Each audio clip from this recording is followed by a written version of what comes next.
Hello students, good morning. Welcome back to English and Maths Academy. This is 9th Mathematics, Chapter 1 Set Language, Exercise 1.3, Question number 3. இதில் universal set கொடுத்துருக்காங்க, அதே போல் set A and B கொடுத்துருக்காங்க. கொடுத்துட்டு கீழே சில questions கேட்டிருக்காங்க. எப்படி செய்யறதுன்னு பார்க்கலாமா? அதற்கு முன்னாடி நீங்கள் இது வரைக்கும் என்னுடைய சேனலை சப்ஸ்கிரைப் பண்ணாமல் பார்க்குறீங்க அப்படின்னா தயவுசெய்து மறக்காமல் சப்ஸ்கிரைப் பண்ணிடுங்க. ஓகே, வாங்க வீடியோக்குள்ளே போகலாம். Okay students, first question A dash. இது எப்படி சொல்லுவாங்க? Complement of A. இது எப்படி எழுதணும்? Question number 1, A dash equal to universal set minus A. அப்போ யூனிவர்சல் செட்டில் ஏயை மைனஸ் பண்ணுங்க. என்னென்ன இருக்குது? பிடிஎஃப்ஹெச், பிடிஎஃப்ஹெச். இதை ரிமூவ் பண்ணிட்டீங்கன்னா பாக்கி என்ன இருக்கும்? ACEG. So A dash equal to A, C, E and G. Okay. அடுத்து question number 2,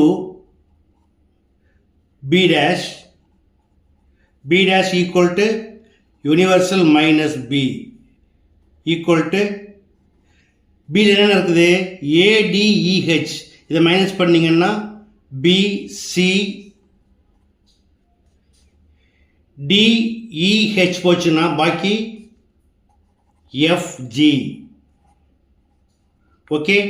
அடுத்து question number 3, A dash union B dash. Already நம்ம A டேஷையும் B டேஷையும் ஃபைண்ட் பண்ணியிருக்கோம். யூனியன் என்ன செய்வாங்க? ரெண்டையுமே கம்பைன் பண்ணி சிங்கிள் செட் எழுதுங்க. A, B, C, E, F and G. Okay. அடுத்து question number 4, A dash intersection B dash. இதுக்கு என்ன அர்த்தம்? A டேஷ்க்கும் B டேஷ்க்கும் காமன். என்னென்ன காமனாக இருக்குது? ரெண்டுலேயுமே C இருக்குது, CS காமன். அதே போல் ரெண்டுலேயுமே G இருக்குது. So C, G. Okay.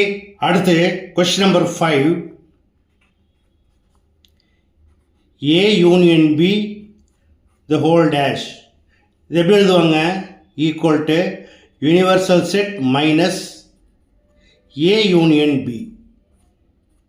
First என்ன பண்ணணும்? What is A union B? இதை ஃபைண்ட் பண்ணுங்க. A union B equal to set A and B combine பண்ணிங்கன்னா A, B,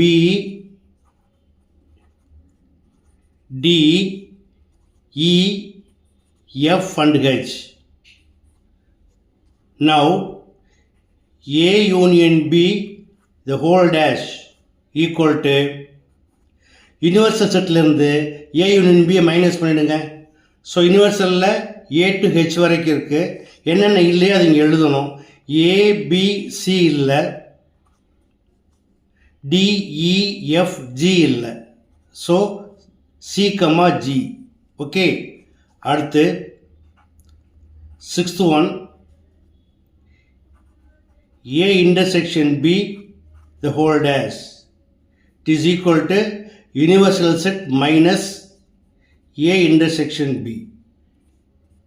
First, what is A intersection B? A க்கு B க்கு என்ன காமனாக இருக்குது? ரெண்டுலேயுமே D இருக்குது, ரெண்டுலேயுமே H இருக்குது. So D, H. Next, A intersection B the whole dash equal to universal செட்லேருந்து A intersection B மைனஸ் பண்ணும். அதாவது D and H எழுதக்கூடாது. பாக்கி என்னென்ன இருக்குது?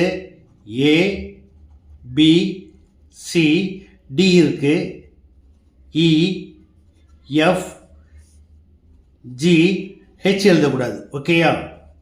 அடுத்து question number 7, A dash whole dash. By property A dash whole dash equal to A equal to B, D, F, H. Okay. அடுத்து question number 8, B dash whole dash. By property b dash whole dash equal to b equal to a d e h. That's all. Okay students, exercise 1.3 question number 3 எப்படி பண்ணுங்கிறது பார்த்தீங்க. கண்டிப்பாக புரிஞ்சிருக்கும்னு நம்புறேன். So நீங்களும் practice பண்ணுங்கள், மறக்காமல் நண்பர்களுக்கு ஷேர் பண்ணுங்கள். இதே போல் மற்றொரு முக்கியமான வினாவோட அடுத்த வீடியோவில் சந்திக்கிறேன். Until then, bye.